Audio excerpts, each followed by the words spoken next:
ఒక్క రోజైనా ప్రశ్నించిన పాపాన పోయినవా? నిత్యం బస్ చార్జెస్ పెరుగుతున్నాయి, పెట్రోల్ చార్జెస్ పెరుగుతున్నాయి, స్కూల్ ఫీజులు పెరుగుతున్నాయి, గ్యాస్ రేట్లు పెరుగుతున్నాయి. ఇక నిత్యావసరాల ధరలనైతే చెప్పాల్సిన అవసరమే లేదు. ఈ ధరలు పెరిగినప్పుడు ఒక్క రోజైనా ప్రశ్నించిన పాపాన పోయినవా? కానీ నీకు మాత్రం అన్నీ తక్కువ ధరకే దొరకాలి.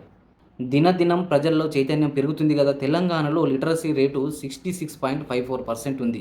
ఇది 2011 జనాభా లెక్కల ప్రకారం అంటే ప్రెజెంటు ఒక 80, 85% అక్షరాస్యత రేటు ఉంటుంది మన తెలంగాణ రాష్ట్రంలో.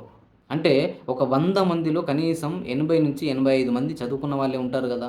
నేటి సమాజంలో సమాచారం, సాంకేతిక సౌలభ్యం గణనీయంగా అందుబాటులోకి వచ్చింది. దాదాపుగా ఒక 15, 20 సంవత్సరాల తరువాత తెలుసుకోవాల్సిన విషయాలన్నీ కూడా సోషల్ మీడియా పుణ్యమని ఇప్పుడే నువ్వు తెలుసుకోగలుగుతున్నావు.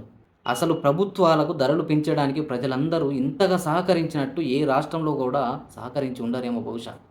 ఆ విధంగా మనందరం చదువుకుని కూడా అజ్ఞానంలో కూరుకుపోయి మౌనంగా ప్రశ్నించకుండా ప్రభుత్వాలకు ఒక పరంగా మనమే సహకరిస్తున్నాం కదా! ఒక్క మాటలో చెప్పాలంటే నువ్వు ప్రశ్నించు. లేదంటే ప్రశ్నించేటోనికి సపోర్ట్ చెయ్యి. ఇవి రెండూ చేయనప్పుడు నీ వల్ల ఎటువంటి ఉపయోగం లేదు.